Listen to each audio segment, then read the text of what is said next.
வணக்கம் மக்களே வணக்கம். சற்று முன் கிடைத்திருக்கக்கூடிய ஒரு முக்கியமான தகவல் ஒன்றை தான் பார்க்க போகிறோம் மக்களே. சற்று முன் போதைப் பொருள் கடத்தல் மன்னன் ஜாஃபர் சாதிக் வாக்குமூலம் கொடுத்திருக்கிறார். அமலாக்கத்துறையிடம் ஸ்டாலின் பேரதிர்ச்சியில் உறைந்து போயிருக்கிறார். போதைப் பொருள் கடத்தல் மன்னனாக வலம் வந்து கொண்டிருந்த ஜாஃபர் சாதிக் கைது செய்யப்பட்டு புழல் சிறையில் அடைக்கப்பட்டு கிட்டத்தட்ட 2 மாதங்கள் ஆகப் போகிறது.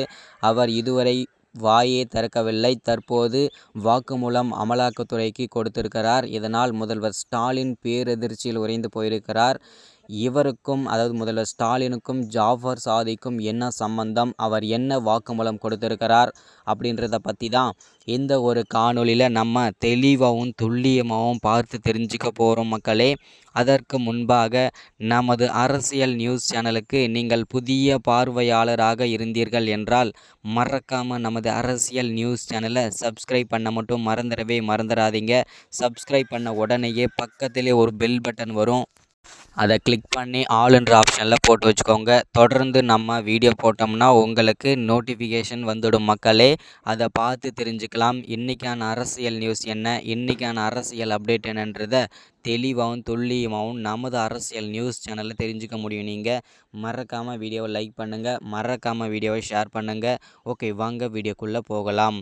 சற்று முன்பு கிடைத்திருக்கக்கூடிய ஒரு முக்கியமான பரபரப்பான தகவல் என்ன அப்படின்னு கேட்டிங்கனாக்க, போதைப் பொருள் கடத்தல் மன்னன் ஜாஃபர் சாதிக் தற்போது கைது செய்யப்பட்டு புழல் சிறையில் அடைக்கப்பட்டு கிட்டத்தட்ட ஒரு மாதம் 2 மாதம் ஆக போகுது இல்லையா.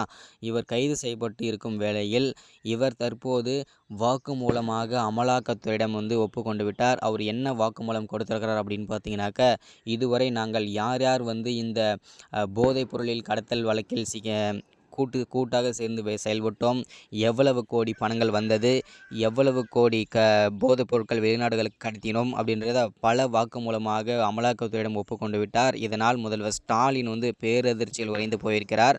ஏன்னா இப்போ வருகின்ற ஏப்ரல் 19ஆம் தேதி நாடாளுமன்ற தேர்தல் இருக்கக்கூடிய சூழலில் தற்போது வாக்குமூலம் ஜாஃபர் சாதிக் கொடுத்ததுனால பெரும் அதிர்ச்சிக்குள்ளாயிருக்கிறது. அது மட்டும் இல்லாமல் இதில் சம்பந்தப்பட்டவர்கள் திமுகவின் முக்கியமான அமைச்சர்களும் கூட, முக்கியமான வேட்பாளர்களும் கூட. இதனால் முதல்வர் ஸ்டாலின் தான் பேரதிர்ச்சியில் இருக்கிறார். ஒருவேளை இவர்கள் கைது செய்யப்பட்டால் அந்த தொகுதியில் தோல்வியை தழுவும் நிலையில் உள்ளதால் ஜாஃபர் சாதிக் இந்த நேரத்தில் வாக்குமூலம் கொடுத்தது ஒரு பேரதிர்ச்சி கொடுத்திருக்கிறது முதல்வர் ஸ்டாலின் ஐயா அவர்களுக்கு. அது மட்டும் இல்லாமல் வாக்குமூலத்தில் அமைச்சர் துரைமுருகன் மற்றும் அமைச்சர் உதயநிதி மற்றும் இன்னும் பல அமைச்சர்கள் சிக்குவார்கள் என்றும் எதிர்பார்க்கப்படுகிறது. இந்த வழக்கில் நம்ம பொறுத்திருந்து பார்க்கலாம் யார் யார் கைது செய்யப்படுவார்கள் என்று. இதுதான் அப்டேட். இந்த மாதிரி அரசியல் பற்றின அப்டேட் வேணும்னா மறக்காமல் நமது அரசியல் நியூஸ் சேனலை சப்ஸ்கிரைப் பண்ணுங்கள், லைக்